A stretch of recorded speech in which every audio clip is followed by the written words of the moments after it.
बिस्मिल्लाहिर्रहमानिर्रहीम। अस्सलाम वालेकुम। जैसा कि आज हम पढ़ेंगे कॉन्स्टिट्यूशन ऑफ पाकिस्तान 1973 के इंट्रोडक्शन के बारे में।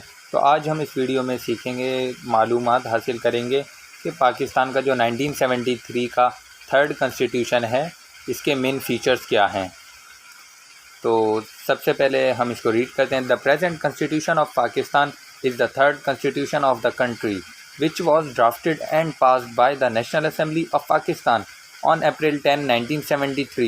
It was authenticated by the President on April 12, 1973 and enforced on 14 August 1973. ये जो 1973 का कॉन्स्टिट्यूशन है, ये नेशनल असेंबली की तरफ से 10 अप्रैल 1973 को पास हो गया था और फाइनली 12 अप्रैल 1973 को प्रेसिडेंट ने इसको पास कर दिया था और 14 अगस्त 1973 को ये प्रोमलगेट कर दिया गया था। इसके साइलेंट फीचर्स क्या हैं और इसकी कैरेक्टरिस्टिक्स क्या हैं, हम आगे देखते हैं। पहली इसकी कैरेक्टरिस्टिक्स आ जाती है अ रिटन कॉन्स्टिट्यूशन। ये एक रिटन कॉन्स्टिट्यूशन है जो कंटेन करता है प्रीएम्बल और इसके साथ साथ 280 आर्टिकल्स हैं इसमें और 6 schedules and a few amendments. इसमें मैं आपको बताता चलूँ, अभी तक हमारे कॉन्स्टिट्यूशन में 26 अमेंडमेंट हो चुकी हैं, जो कि लास्ट अमेंडमेंट आई थिंक 2019 में हुई थी। तो सेकंड हमारे पास कैरेक्टरिस्टिक आ जाती है flexibility. The constitution is neither too digit like the American constitution nor too flexible like British constitution. ये कह रहा है कि भाई जो हमारा कॉन्स्टिट्यूशन है वो अमेरिकन कॉन्स्टिट्यूशन की तरह ज़्यादा रिजिड भी नहीं है और ब्रिटिश कॉन्स्टिट्यूशन की तरह ज़्यादा फ्लेक्सिबल भी नहीं है। It can be amended if 2/3 majority of the total strength of the National Assembly approves an amendment in it and when the same is absented to by the Senate with majority of its total strength। ये कह रहा है कि अगर national assembly 2/3 majority के साथ किसी भी अमेंडमेंट को पास कर लेती है तो वो अमेंडमेंट हो जाएगी और वही अमेंडमेंट अगर सेनेट सिंपल मेजॉरिटी से एक्सेप्ट कर लेती है, पास कर लेती है, तो वो अमेंडमेंट हो जाएगी। तीसरी हमारे पास कैरेक्टरिस्टिक आ जाती है republican form of government. According to the constitution of Pakistan shall be an Islamic republic. ये कॉन्स्टिट्यूशन हमें बताता है कि पाकिस्तान एक इस्लामिक रिपब्लिक है और the head of the state shawl be elected by the parliament. जो हेड ऑफ द स्टेट होगा, जो प्रेजेंट में हमारे पास प्रेसिडेंट है, वो किससे इलेक्ट होगा, कौन सेलेक्ट करेगा उसे? पार्लियामेंट। पार्लियामेंट की जो जॉइंट सिटिंग होगी वो मिलकर उसे सेलेक्ट करेगी। चौथा हमारे पास आ जाता है federal form of government. Pakistan shall be a federation consisting of the provinces of Sindh, Punjab, NWFP present KPK and Balochistan. हमारी जो मुमलिकत है वो फेडरल फॉर्म ऑफ गवर्नमेंट में होगी। फेडरल फॉर्म ऑफ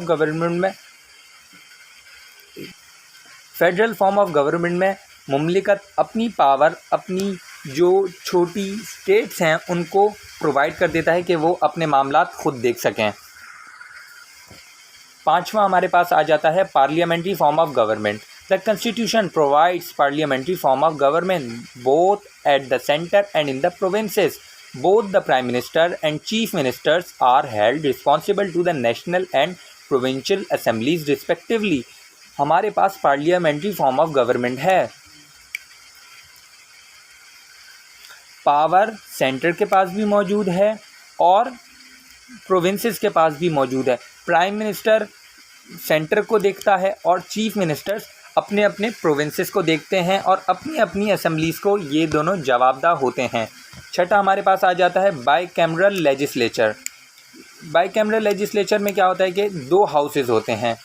हमारे पास एक है lower house known as national assembly. National assembly में बेसिकली हमारे पास 342 सीट्स हैं जो कि 1% डायरेक्ट वोट से इलेक्ट होते हैं, 1 पर्सन 1 वोट के ज़रिए।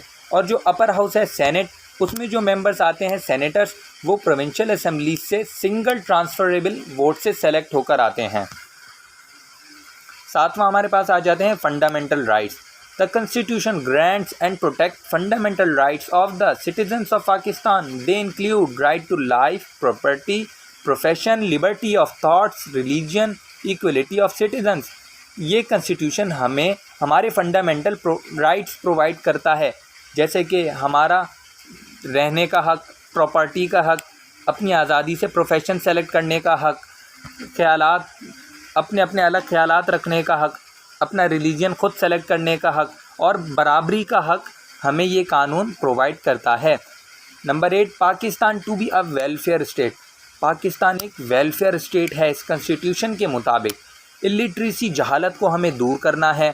जो लोअर क्लासेस के लोग हैं, लोकल एरियाज़ के लोग हैं, हमें उन्हें प्रमोट करना है। और gambling and consumption of alcoholic liquid shall be prohibited and well being of the people irrespective of caste, sex, creed और race will be secured by raising their standard of living। हमें लोगों का स्टैंडर्ड ऑफ लिविंग बढ़ाना है।